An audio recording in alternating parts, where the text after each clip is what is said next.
Take me home, I wanna know if you're down, ready to go. Wanna fly away with you, float away, fly away.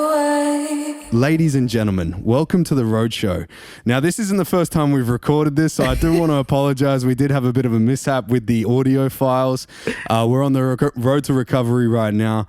Ladies and gentlemen, I'm sitting in front of DJ Profits. It's good, people. What is good? Oh my days, bro. How have you been since I saw you last? I mean, I think I look a bit more tired than what I looked. Bro, you've been hammering this weekend, yeah? Yeah, proper. Yeah. I've got such a busy schedule right now. It's a bit crazy, man. But I had to come here and make sure I show love to the podcast. I love the show, man, and I love what you're doing, giving people a voice. So it's dope. Thank you, brother. Thank you. And I love what you're doing too for the DJ community, brother. Thank you, brother. I've actually had a week to look into it as well. Yeah, So it's kind of like, dude, you're doing some crazy shit. Like that online, that SoundCloud thing that you're doing? Yeah. Bro, that's wild, man. Thank you, brother. That's Thank you. really, really cool. Yeah, man, it's dope, man. It's just a show. It's called Expressions, and it's just a show for like music lovers, obviously. Yeah. But also for a platform for DJs to actually really express about how they're feeling, or just express something. You know, just express them and actually be them. Because you know, when you go to events, a lot of events have a criteria, right? Mm-hmm. And I just wanted to strip down the criteria and really give DJs something for them. Yes. And so the audience can actually like engage or even relate to what they're trying to say or what they're trying to express. So yeah, that's the whole point of the show, man. Was there something that got you into that though? Was it like, oh shit, I feel like I'm not being heard, or Because actually, it's funny that you say that, because there was a time when you always start off DJing, when you're starting to DJ, you always do you. yeah. And I tend to think that that's the best thing. Like when you are actually doing you, it's very natural. And I think a lot of people relate to being natural and you showcasing your talent. And it's not just someone telling you have to stick by this criteria and you have to do this. Yeah. You can really show someone like what you're about, and maybe something different if you're given the license to do that. Yeah, true. And also when I started DJing, I always said to myself that I was going to always do me. I'm going to play what I want to hear and I'm going to play what I like, as well as trying to please the crowd in my way. Yeah. So like that's the reason why I created Expressions as well. So, you know, DJs can actually, again, really express themselves and be themselves on an audio platform. Yeah. That's fucking awesome. Yeah. That's what we need. And that's why I do what I do. Yeah. Literally showcasing the people and showcasing the product, because the product isn't just like the art, you know. Exactly. It's how the person portrays themselves and how they want to portray themselves in the artwork as well. Yeah. Which is like, we have a little bit of that in Perth with like the live scene, but I feel like it's maybe like it's getting lost a little bit. Just a little bit. Yeah, because everyone's trying to maybe like follow a trend. That's where I was going. Yeah, that's exactly where I was going. Yeah. Like, we're losing a little bit of it because of like, hey, that guy's blowing up. Maybe I'll do what he does. Yeah. Right? Yeah. But it's not just, I don't think it's just the music scene in Australia. I think it's just the music scene as a whole. Everywhere. Yeah. Everyone's trying to follow that trend. Social trends. It's music lovers and people that really do their research will really dig and find that sort of stuff. And it's not genuine. And like it or not, music labels nowadays are actually looking at that, as well as, okay, so I posted something today about what artists have to realize is that music labels are not your friends. Yes. Okay, music labels are there to make money. So if you're not making money, They don't give a fuck. they don't give a fuck. Yeah. They're like, hey, you're not bringing in numbers? Exactly. Yeah. So you may get that deal on doing what you're doing, but you're getting that deal for one, you're not being you. And obviously, if you're not being you, and that's not the sort of music that you make and that you don't want to make, that, you know, if you're making music that you don't want to make, eventually you're going to fall into your pattern and where you want to be. And if that music label decides that, you know what, you was following a trend, I know it wasn't you, but what you're doing now isn't good enough, it's another fuck you. Yeah, true. That's a good point. Dude, have you seen that new thing that Adele's been doing? Have you seen that shit? She's like telling TikTok companies to go fuck themselves, right? But I think that's dope though, because like it's really refreshing to have an artist that is willing to do things their way. Yeah. And that's why I really respect some of the independent artists as well that are out there that are really doing it their way, because they set their own rules.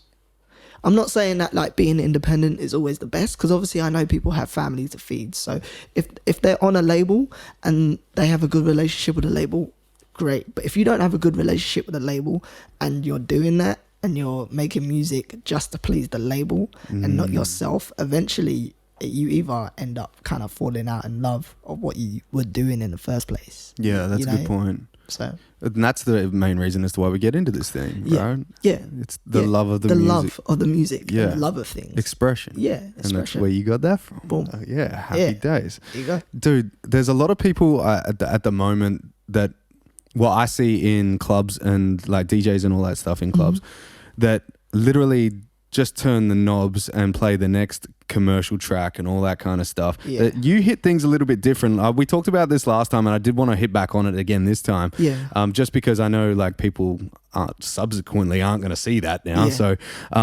you've got a different way of doing it. You bring in, like, I'll let you explain it. Yeah, so obviously I use a laptop. A lot Yeah. of other DJs do. I use a laptop called Serato.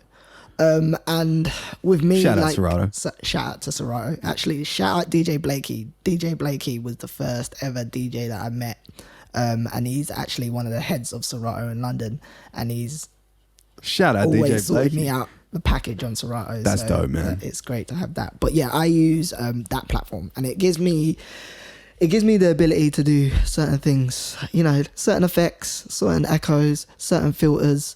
And yeah, like obviously I do have a formula on how I do things. I think I gave away the formula last time, mate. You did.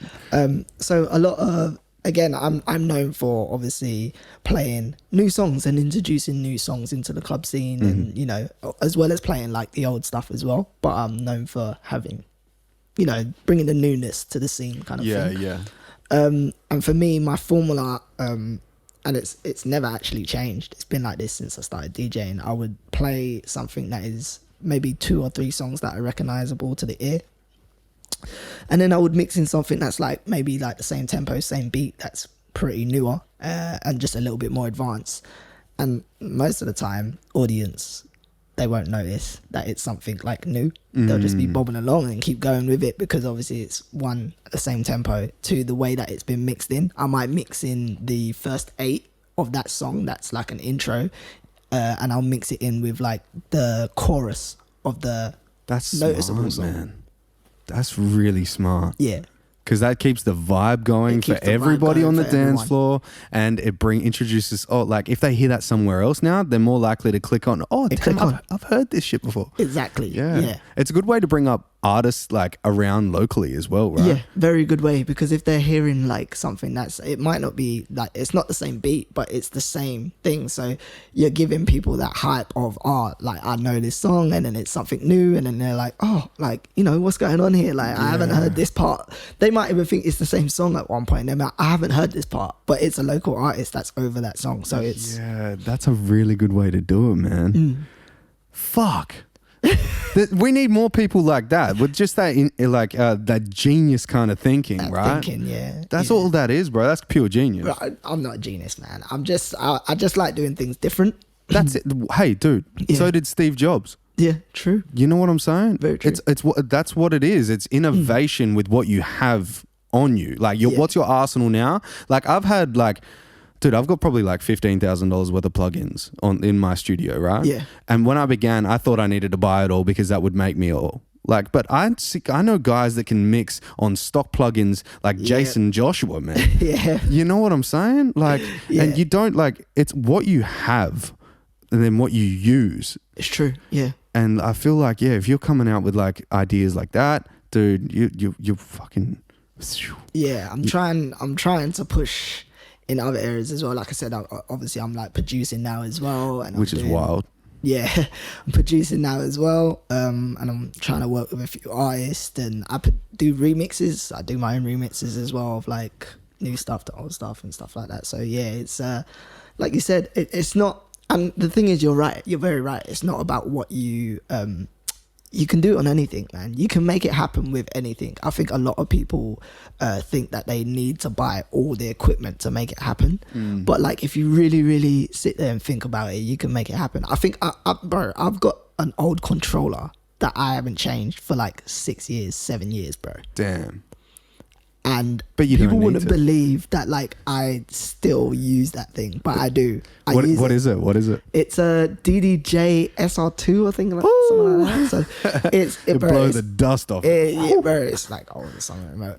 But like, I use it because like I'm familiar with it. Yes. I'm familiar with everything. To be Yeah. honest, I use everything. There's not a piece of equipment that I don't know how to use, but That's cool. I just prefer that because it's what got me there and it's what I'm comfortable with. So you don't have Was to buy that the your top. first creative process using that? No, so my first creative process was a Denon, and it was like, bro, it was like the size of like a tissue box. Oh, really? Yeah.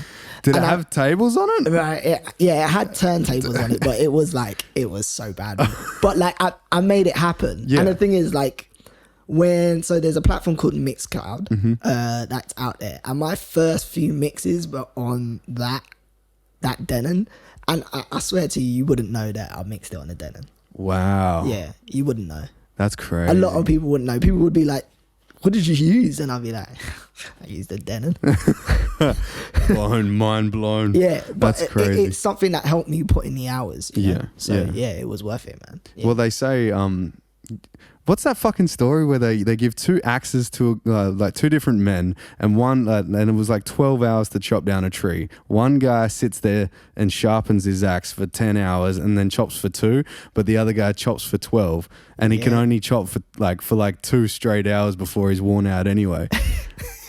You know what I'm saying? It's like you got to refine your skill. Yeah. And dude, if your axe is a Denon, and obviously you refined yourself on You that, refine yourself on and that, now yeah. you're on the SRT for. I'm on everything now, bro. Like, there's not a thing that I haven't used. That's the thing, right? Because every club has a different setup. Yeah, every club has a different setup. So like, it was important for me. Actually, it was important for my mentors to teach me how to use everything, and I'm so grateful that they did. Like, my mentors are huge. Yeah. You know what I mean? So like, I'm grateful that I came from that scene. I'm a very, when it comes to that, I'll be totally honest. Usually, not a lot of things are given to me. So the fact that I had them in my corner was absolutely huge. I had Rob Percy, I had Andy Purnell, I had DJ Jonesy, I had Martin Too Smooth. You know, like Wild. the list goes on. I had Jimmy Plates, like all these guys to like really push me in the right direction and really like give me that mind frame, you know. And of course, like I said beforehand, I had a great support system, because like, bro, the hours that I was putting away from like my family and my girlfriend at the time was like huge, you know. I would go to the club at like 6:30, 7 o'clock just to go and help set up, and Wow. maybe there would be times where I would just watch.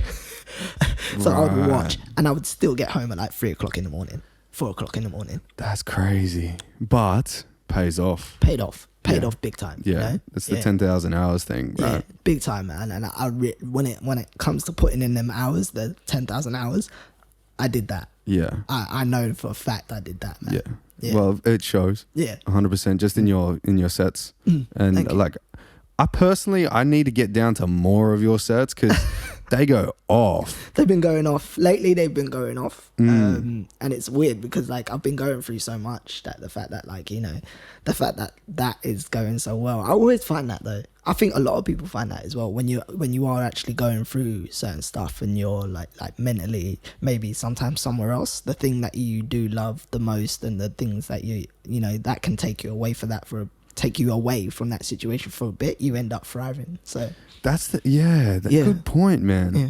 I find when you like, because you can get lost in your shit, right? yeah, big time. And some people, like, I find like us, like musicians and like people that work within music, Yeah. we kind of have like an out, because music vibrates higher than like low frequency sadness and emotion or just bullshit in life, you know? Big time. And then we're out on the dance floor, we're watching people on the dance floor, and we get to facilitate, not me personally, I'm not a DJ, but this motherfucker gets to facilitate, you know, like the way people move. Yeah. Right? You could put a faster tempo song on and people like, oh shit, you know, it's going a little bit more bouncy. You can drop them down into like a love feeling, you know, everyone wants to dance off against each other.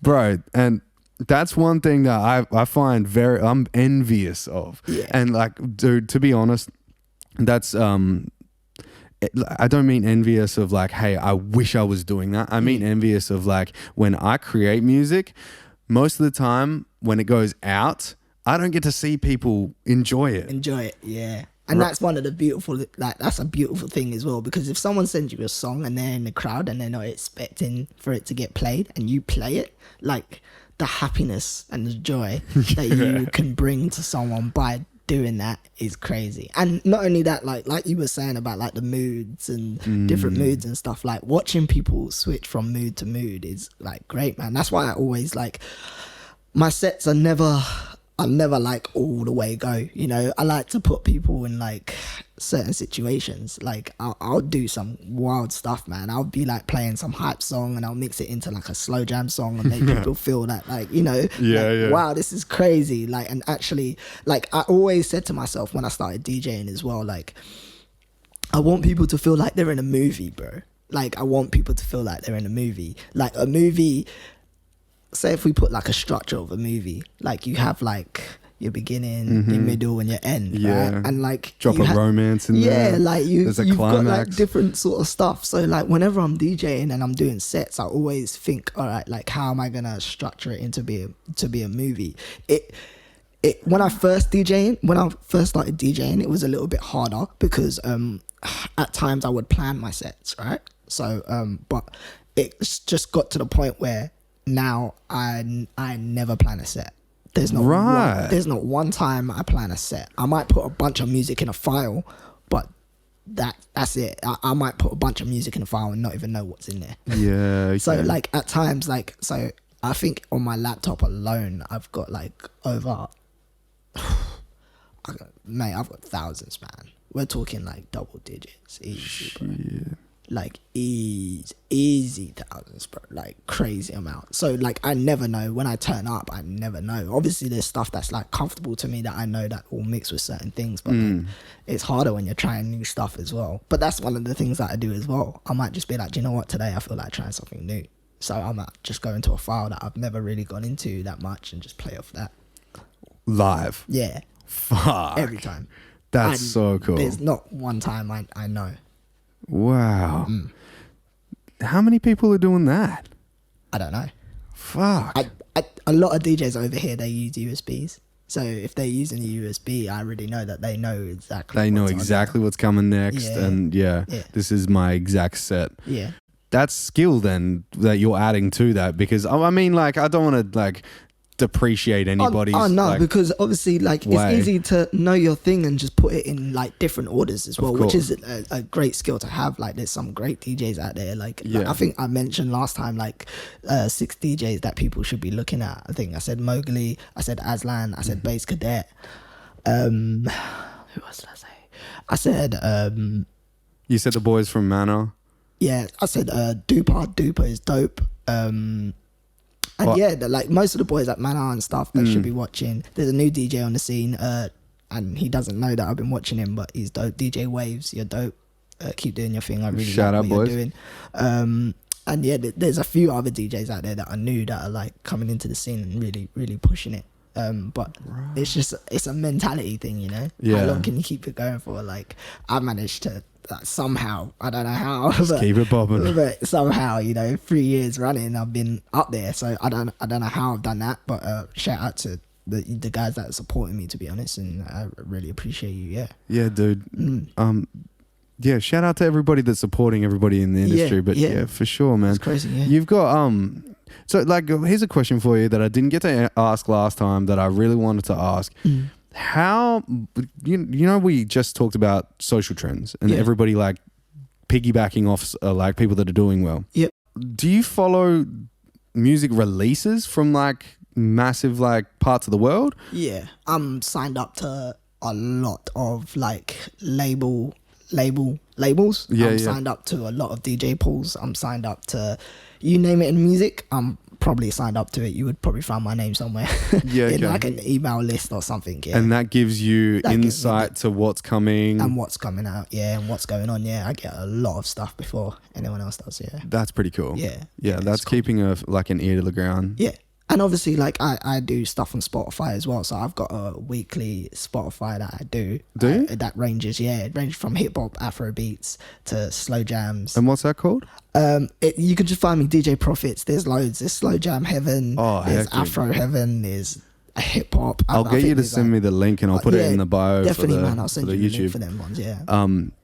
Dude, yeah, like, because I'm finding that a lot of people that are doing their DJ sets and all that kind of stuff in Perth, they're facilitating the, the live stream and all that kind of Yeah, stuff now, which is yeah. really dope, Yeah, I mean, there's a lot of like different ways to like promote yourself as a DJ. Yeah. Right now, I think everyone's doing that whole like hip hop versus new school and like Afro beats versus this Yeah. and this versus that. Yeah, and doing a cut in between them. Yeah, and or just something like that. That's just not my style. I can't do that. You gotta keep it real. Yeah, I mean, like, I think that's the one thing about my social media. Like a lot of people, and I've been criticized about it. They're like, you should have a lot more followers than what you got now. Why isn't it? I don't post that regular. So, for me, it's literally just for the love. I mean, it's great that obviously, yeah, I am at a lot of places and I get paid to be a lot of places and it feeds a family. But Yeah. at the same time, it's something that I love. So I don't want to get lost Understandable. in that sort of scene. Yeah. I'm like, a lot of people won't believe me, but I'm not doing it for any clout or, I'm doing it because I love to be a DJ and I love what DJing means. Yes. So that's literally why I do it, man. And I love the fact that like for an hour and a half or for 2 hours, I can be this person. I can be an entertainer, And I think that's the feeling that it gives me is dope. And it's the same in anything that you do, right? If you're playing sports, the feeling that sport gives you is dope. Yeah. Going to training or like Progression. being at a match. And a progression of getting better. Like as a DJ, you can always get better. And that's one of the things that I love. When I was a dancer, it was the same thing. When I was a dancer, it was a thing of getting better. When I played professional cricket, it was like getting better. So I've always been in a field where it's something that I can always progress in, and I love the progression. I love learning new things, and that's why I do it. Yeah, man. Yeah, because you have done some shit, yeah? You've done I've done a lot, man. Yeah. Trying to find myself was a thing, man, in life. Was that Yeah. a big part of it? Is looking for yourself in all these different skill sets? Yeah, because like my past was like a lot of people really, really did doubt me, man. I know a lot of people say it, like, but school teachers and stuff like that, bro, there was times that like they would tell my mom, like some of my family would tell my mom, like, yo, your boy's, he's not all there, man. It's not gonna, I don't think, you should prepare to do certain things. Oh, And, shit. and like, Mr. Advice, and for me, it was like imagine people like me seeing that, people telling my mum that, and I'm like, I can't let her down. Yeah. I cannot let my family down, man. And then that's one of the things that like just keeps me going. Like I cannot let my family down. That's just not one of the things for me. So like even when we speak now, she's like, man, like you have no idea of how many people you've surprised. Like it's crazy. That's cool. So that's like, that's a dope That's some feeling. goosebumps, brother. Yeah, bro, That's it's dope. crazy, man. Yeah. I kind of have the same thing, but my teachers didn't really fucking like talk me down, because Yeah. I'd just be like, if you talk me down, I'm leaving. And they didn't want me to go. So They didn't want to smoke. yeah, no, exactly. But I feel like all the best people, right, are doubted at some point in their lives, and it's the people that don't let them crush the weight of that crush them. Yeah. It's almost like this fucking candle right here, right? I got mine, by the way. Did you? Yeah. Hey, shout out Malik. Shout out Malik, finally. Actually, Jason Brown had it. Can you believe that? Really? Yeah, Jason. He gave it to me. Was he It's just fine. sitting in his room sniffing it? Yeah, most probably. It makes the room smell nice. Oh, right? Yeah. I'm telling you, bro.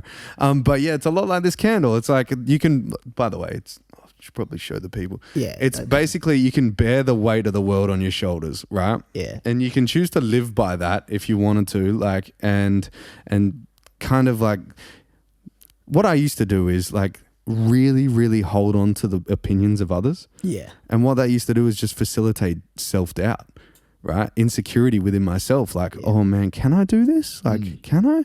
Instead of just being like, fuck yeah, I can, right? It like confidence doesn't come just because you're confident. It comes from doing the shit that other people can't, like, that tell you can't do. Can't do, yeah. Right? Or like even the shit that you thought you couldn't do and then you do it and you're like, oh, fucking yes, I can. You know what I'm saying? Yeah. And it kind of seems like in your, like, because we talked about this last week. Yeah, we did, yeah. But it takes a real man to go, I'm going to go after my shit and facilitate a good life for my family. Right? I've been thinking about this quite a bit because like I don't have kids. I don't have like a missus. I'm like, I'm starting here, right? Yeah. But dude, you've got all this stuff that you're doing, which is like fucking anybody's dream. But mainly your dream when you were a kid, right? To really find yourself, to show everyone that you were like better than what they thought you were. Yeah. Right? Yeah. In all aspects. But now you're doing it for your kids to see as well. So not only are you seeing your mum go, oh wow, you know, like you're surprising a lot of people and this is great, all this, but now your kids are going, my dad does that.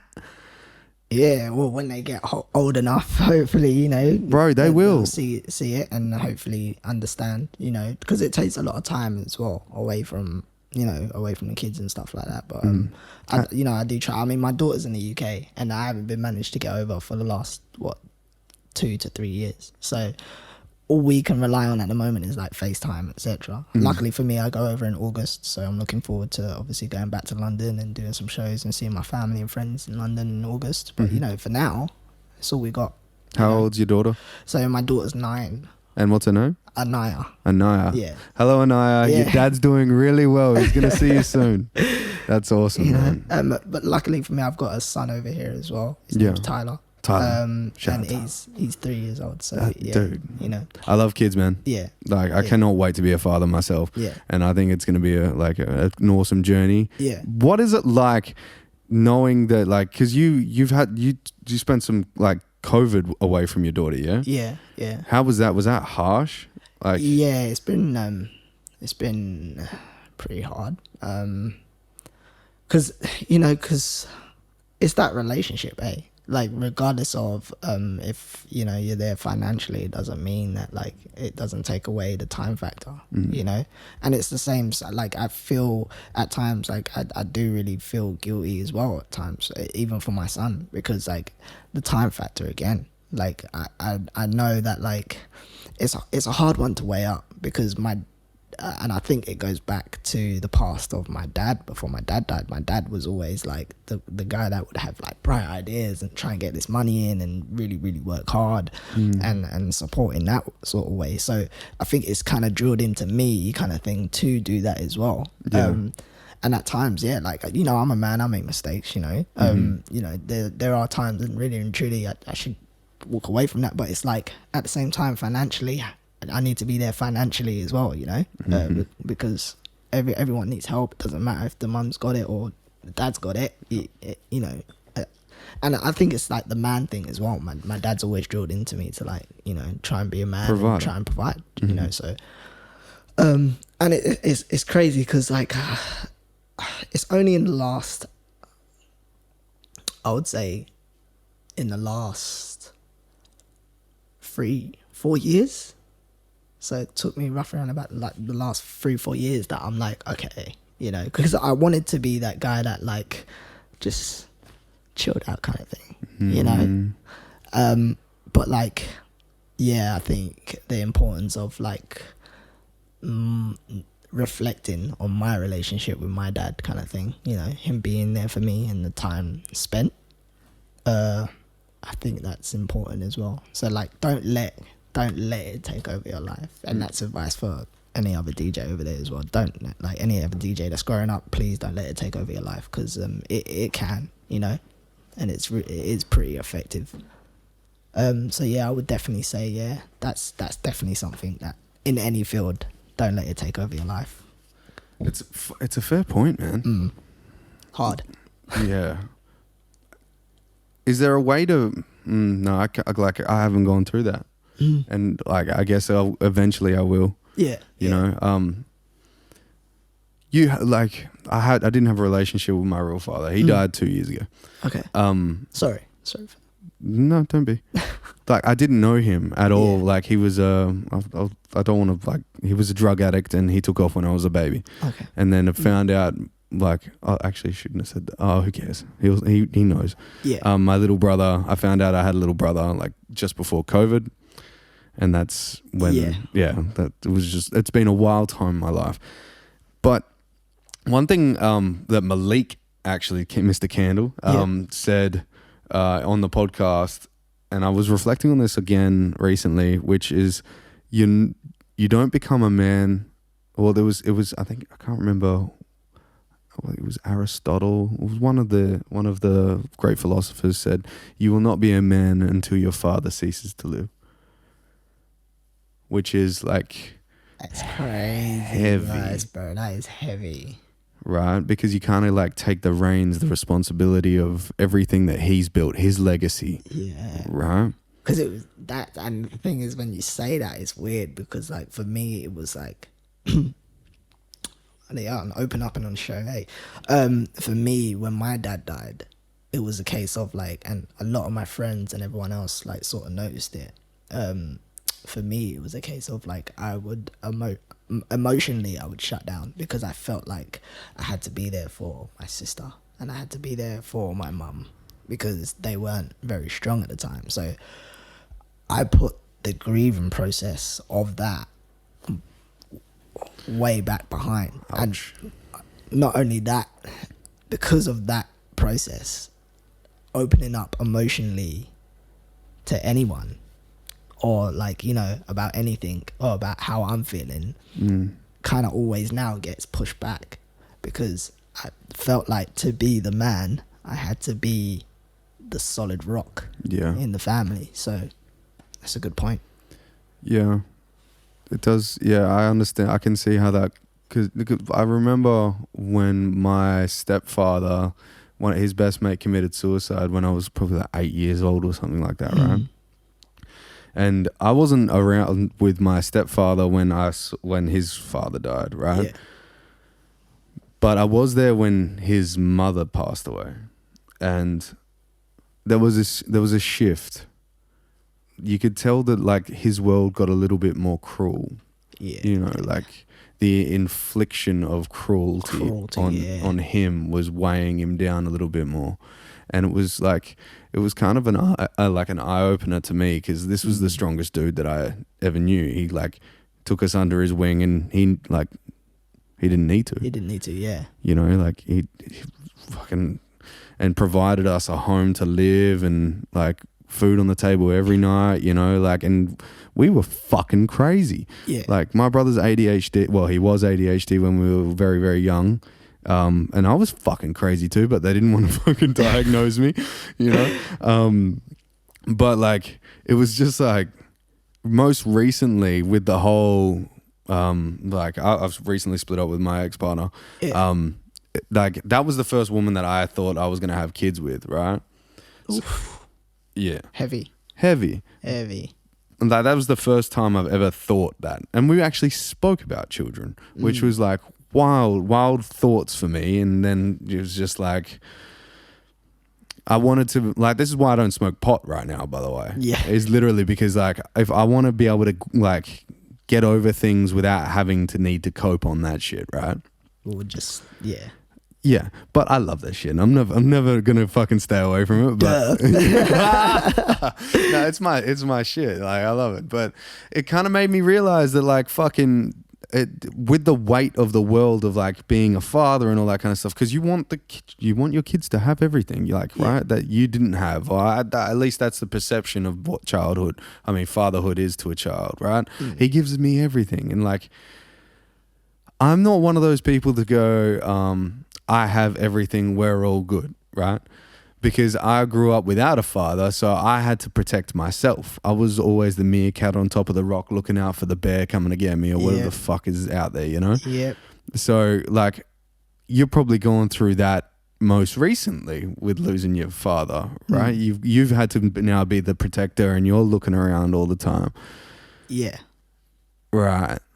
That's interesting, because there's different ways that we can go through that. Well, different people, everybody goes through it differently, right? That's what I was trying to get at. Yeah. I had it early, so I didn't know what it was like to have it and then lose it. I had it when I think I was like 23, 24, so it was like crazy now, you know, to think about that now, and it's been all that time. This is one of the first times that I've like really opened up and talked, so it's progression. That's awesome, bro. But, you know, it's... At the same time, it's like, you know, heavy. And it's hard to let people in at times, because, like, you know, how do you deal with it, kind of thing, you know? I don't know how. Eventually, it will get to a point where I'm like open. But for now, it's just, you know. Yeah, well, I'm obviously not pressing at all, and it's just cool that I can have a chat with somebody that I've only met twice. Yeah. You know, and like even seeing how you were last week, and after the podcast we had a bit of a chat. Yeah. And just I could see you reflecting on it internally, and it was like, that's cool. Yeah, I tend to do that as well. Like when I meet someone, I do reflect, and like I think I was saying to you earlier, like beforehand as well, like what I've learned. And like what I've really learned is like you can learn from everyone. Okay, there's something to learn from everyone, even people that you may not like, or that even if they dislike you, you know, like, but there's still something to learn from the situation, the process, and them as a person, because it doesn't matter who someone is.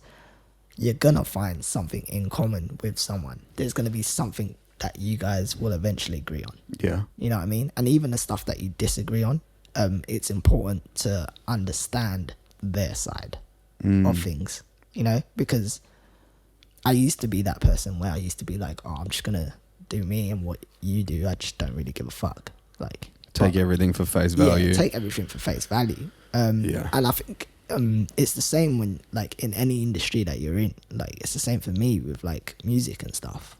I might not like a song, but I guarantee if I dig deep enough into a song, I will find something that I like about it. You know? So and it's the same with life lessons, man. I'm taking a lot about that, like, stuff, relating some of the stuff that I do as like a career into like general life. It's like, yeah, man, it's powerful. Those specific analogies that you can like literally find in songs, or like even just like a quote or anything, just something, man, you know, like that's you seeking value. That's good. That's good. That means you're literally setting yourself up to win. Because you're always looking for the most valuable thing that like you can take away from something. So and even this now, like, you know, I'll take something away from this, and even the conversation that we've had, I'll, like, really sit down, process it, and then go again. See what I can do with it, you know. Yeah. Well, I've noticed, like, just talking to you this time, you're way more open, which is like, hurrah to you, bro. Like, it takes a lot for somebody to go through like rigorous tragedy, you know, and like losing a father is fucking hard, bro. Like, I didn't even have a fucking relationship with mine, and like it took me fucking a year and a half to talk about it. That's crazy. Like, but that's what I mean. Like that, it's been a blessing as well, because if I don't know if I would have became a DJ if that didn't happen. Right. I don't know. You know? It was something that I remembered about my father. My father did a lot of different things. He was in the car industry, hence why I am in the car industry as well. Yes. You know, he, believe it or not, he was actually a disco dancer. Like Oh, for real? Way back in the day. Oh, that's wild. I was a dancer, you know, and he was a DJ. So my dad was like, he was a DJ and he was a host. He used to host a very, very successful rave in London called Sound Love.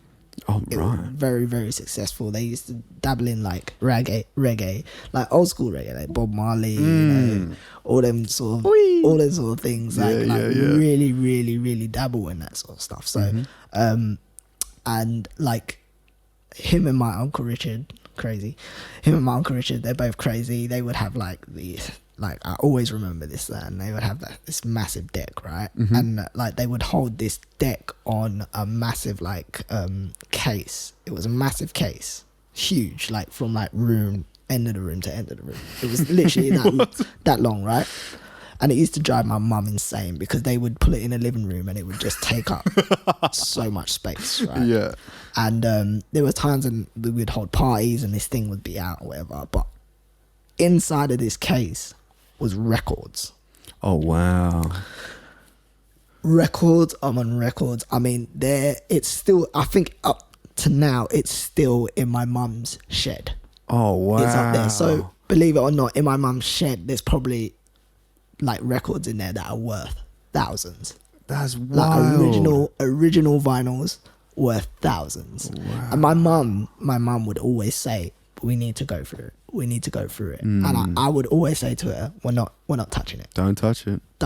Do not touch it. I don't care what's what. Do not touch it. Yeah. It's still up there now. And like, it's just one of the things that like I used to, because obviously when you're locking up, I used to lock up during that, like help my mum lock up the house and etc. when I was living at my mum's house. And I used to always walk past this, and I used to be like, right. So I was dancing at the time, and I was like, man, I'm getting old, man. My knees are hurting, man. I need to do something. If you call 23 old, it is what it is. Eh? Yeah. But like, I was like, listen, I got to do something, man. Like X, Y, and Z. I want extra money. Like at first, it was about money as well, because I was thinking like, when I used to see my friend / mentor Rob Percy host these events, I used to be like, there's so much money in this building. Like, there's so many people in here, and you're getting paid off the door and some tickets. I used to be like, damn, I want a piece of this. Yes, you know what I mean? Like, I want some of this. And then like, I don't know what happened. It just turned off from like money to like something that I absolutely love, man. And then I understood like it was like holding a part of my dad. Right. You know what I mean? Yeah. It was like holding on to a part of my dad kind of thing. And that's like, yeah. That's so cool. when you're talking about that, it's like, yeah, I get it, because like I'm actually holding on to him in my way, even though I'm not showing it like emotionally. I'm holding on to him, like, you know, in my actions and physically and what I'm doing in life. Wow.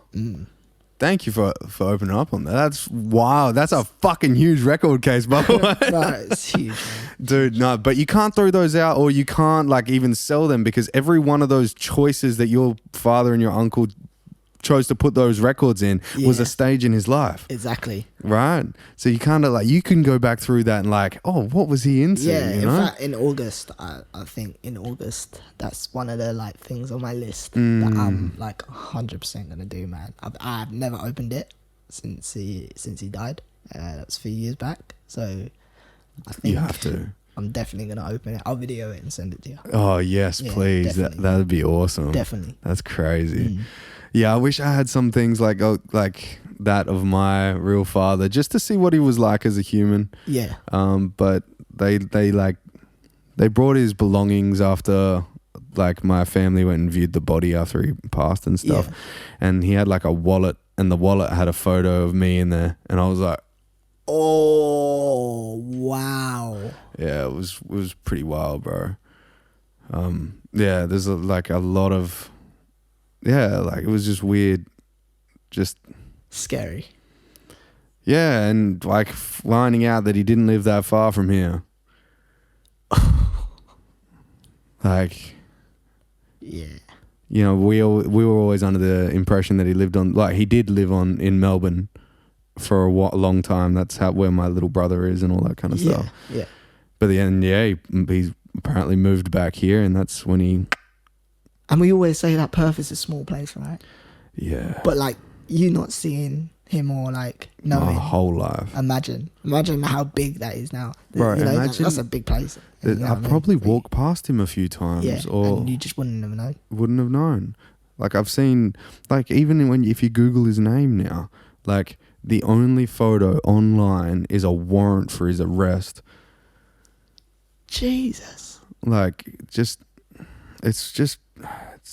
rough, dude. Yeah, it's rough. But it gives me clarity. Yeah. It gives me clarity to know exactly, like, you know how you see your father in your vision, in your mind's eye, right? And like your mind's sight is, this is a good man. He provided for his family. Yeah. You know, I need to keep that tradition going. Well, I see everything that I don't want to be in that person of mine. Yeah.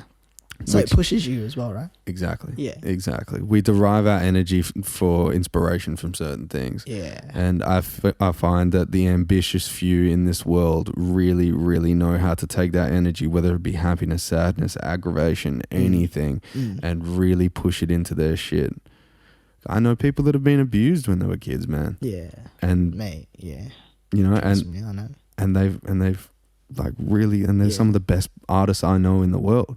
Bro, like the most of them people that turn it around, like hats off to you, man. Like, you know, like I've heard so many stories, man. It's crazy. So many. Like, you know. It's crazy. Yeah. What a world we live in, man. What a fucking... But like on the flip side of that as well, like we live in the fucking best time that's ever existed. Bro, ever. Best time. Like there's so much a lot of people will be like, well, what opportunity there is? Like, I think like moving here, like at first, when I first moved here, when I was with my ex-wife, I used to always think, man, this is what like opportunity am I going to go over here? And to be honest, like shout outs to her, because it was the best thing that I ever did. It was the best. It was literally the best thing I ever did. It like, I've like, compared to like my life in London, like I was on the up in London, you know, I was getting there, and then I like kind of moved here, and then I was like, crap, man, gotta hustle, man, really gotta hustle. Yeah. Hit the pavement. And, like yeah, and she, like shout out to her as well, because she was like, again, a really dope support system. That's awesome. You know what I mean? So really shout out to my ex-wife. That's a big move. Shout out Prophet's ex-wife. Yeah. And then and then like I think like as well, like she really showed me about like you know the opportunities that are actually over here. So because at first I was like a non-believer, bro, but like and I find that in people over here in Perth in general as well, a lot of people think that they need to move away to make something happen because they feel like Perth is too small. That's not the case. No, it's not the case, because if I'm not from here and I can do it in like 3 years and be where I am, bruh, you've been living here for how long? It just means you've just been sleeping on your opportunity. Yeah. Yeah, real. Legit. Like legit. Like I hate it when people tell me that like Perth is too small for opportunities, because it's not, man. The door is wide open for anyone that wants to walk through it. That's a good point. I slept on it for way too long. Like, in all honesty, like, but there's no value, or there's pondering on it now doesn't get me anywhere. Yeah, I mean, there's so many artists over here as well that think that like, they have to move to like Melbourne or Sydney to make it happen. You do not. You don't, man. You just have to really graft, and like there's certain things that like I look for like in artists, like just some hustle, clarity as well, clarity about like who they are, like you know, that's important. Like anyone that like is looking at you, like they want to know the information, they want to know what makes you you, and they want to know what inspires you. Let the world see that, you know, and let people in Perth see that, because like, believe it or not, like I know what it's like over here with like okay, so there's a few things that like I've always been like, why is that not happening? Like there's one thing over here for me that like does bother me, and as a black man from like Barbados and Jamaica, I don't understand why like Black History Month is not celebrated here, because like there are a lot of black kids over here, right, and they need someone to look up to, and they need someone to stand up and That's say, a good point, like, man. this is important. I understand that like obviously it's culture, but you know, you've got indigenous people over here that want to know about their history, and they need people to like, you know, look up to, and not think that like it's all bad. It's not all bad. You know, there's some really successful black people over here, and there's some really successful indigenous people over here. 100%. So like, it's important for like kids when you're growing up. You know, it's important for kids to have a hero, man. Yes, sir. Yeah, and like that can happen over here. It can. And the thing is, what you got to think about is the younger generation that you're inspiring as well. Because like, bro, these kids are our future, man. Like if you don't, even if you don't have kids, like the teachers that are out there, like inspiring like these young kids to actually go out there and make something of them, hats off to you, because that's what needs to be done. And it's the same in Perth. Like we need people to actually stand up and say that you can do it here, because there's not enough of that. Like you know, you got kids growing up in their 20s like, oh, I need to move away, man. It's like, I understand being in the same city sometimes it can be a drag, but there are some good points as well, you know what I mean? And like you like I just hope that like there is a small community in Perth that like, you know, are really, really striving and really, really kicking on, and it's getting bigger. Yes. And a lot of people are realizing that they can make it here. And I just want people to believe in themselves that they can do it, like, honestly. Because you can. Like, anyone watching this in Perth General, you can do it. Like, I totally understand where you're from. Like, you know, I understand for myself, because in London, it's like, how many million people? You have to be so lucky. You know what I mean? But not only lucky, you have to work hard. But what I've seen is if you do work hard, you can make it happen. I'm a prime example of that. I'm not even from here, and I made it happen. You know, so like, you're from here, you can make it happen, and like the city will grow with you as well, you know. Yes, it's a fucking well said, my brother. That's fucking very, very good advice, because there is a lot of people, me included, at the early stages of this, I was like, like, is there many opportunities? Do I need to leave here to go, you know, get it somewhere else? It grows where you grow. Exactly. Yeah. Exactly. That's a real point. And I look, we're not going to blame you if you do find that you need to leave, like to go get it somewhere else. If you do find that you need to leave, a lot of people will be like, but you left London. I left London for like, again, I came over with my ex-wife and family, etc. You know, and I just had to rebuild, you know. And like at times, yes, I understood. Like even for me, bro, like when I first got over here, the club that I was meant to play at burned down, bro. So I got over here, so there was no work, bro. There was no work for me. That's wild. Yeah, so like I had to take on, like, a lot of people would not understand, but I had to take on a gig that like a lot of people essentially didn't want, which was the gig at Stables Bar. So I'll play at Stables Bar from 7 till like 1 in the morning, 2 in the morning, bro. Wow. But that's where more opportunities surprisingly came from. Yes. You know? Doing it.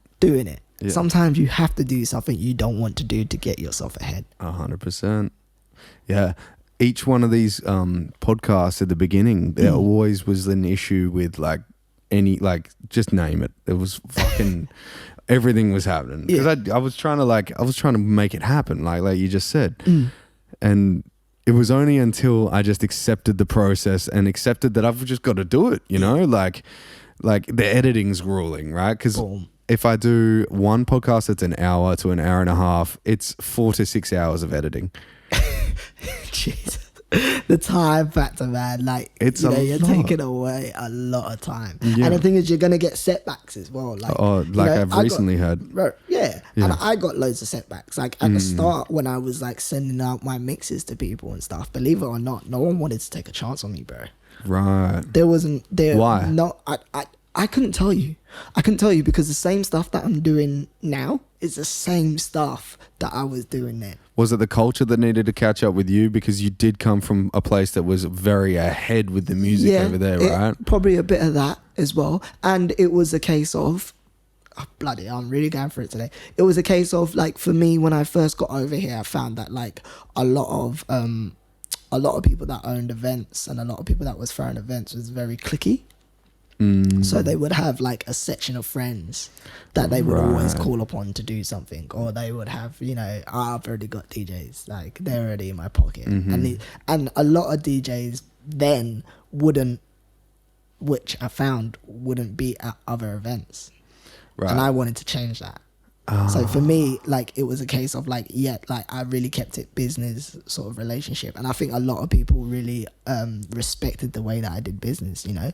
Just because I'm playing at this event, it doesn't mean I can't be at that event. And whatever I'm learning from another event, breaking down walls, that's dope, yeah. And whatever I'm doing at another event that's working, I could then, it evolves the other event as well, you know, because they're getting something different. And they're getting all these sounds that are so different that, like, it evolves the other DJs that are maybe on the lineup that want to try something different as well. Yeah. So then, because they're in the back, they hear it, they're like, oh shit. And now look where we're at. Like, people can really, really select what sound that they want to hear on each day. Do you know what? On Tuesday, I want to go to an Afrobeats event. Do you know what? On like Wednesday, I'm going to go to a hip hop event. You know what? I want to hear a bit of old school, so I'm going to go to an old school event. I'm going to do X, Y, and Z. And a lot of these events nowadays are merging like a lot of these different sounds and music together. Like, you know, shout out to Mana, because Mana, to be honest, like, even though I DJ there relentlessly, I know, but like it or not, Mana, Ash Maz was the first person to really respond to my mixes that I would send out. And he actually said, he was like, bro, I've never been sent a mix. Wow. He was like, bro, they don't happen over here. And I was crazy. Like, what? He was like, yeah, they don't happen. So like, he heard all these different sounds that I'm blending. He was like, we need this. Like, yes. And he was the first one to ever put me on. So like, that's fantastic. Yeah, shout out to him. Yeah, shout out. Yeah. Well, what is his name again? Ashmaz. Ashmaz. Yeah, they run like how's that for a name? Ashmaz. I know, right? God damn, some people are just gifted in their names. Right.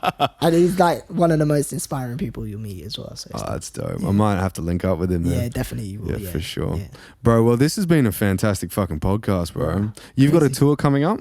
Yeah, so I'm going to Sydney. I just booked another date, so that's 6.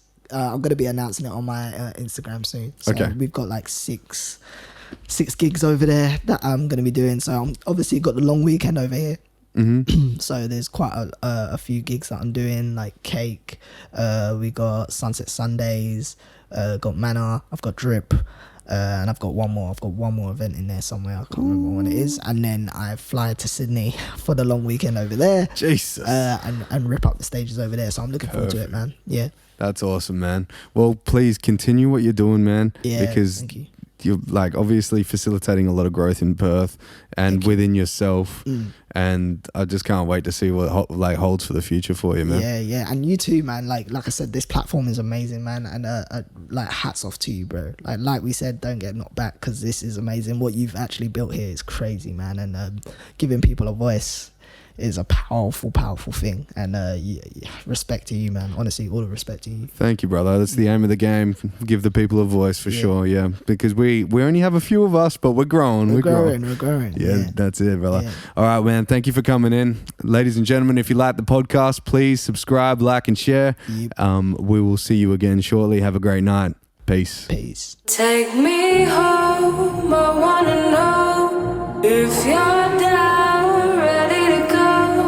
Wanna fly away with you. Float away, fly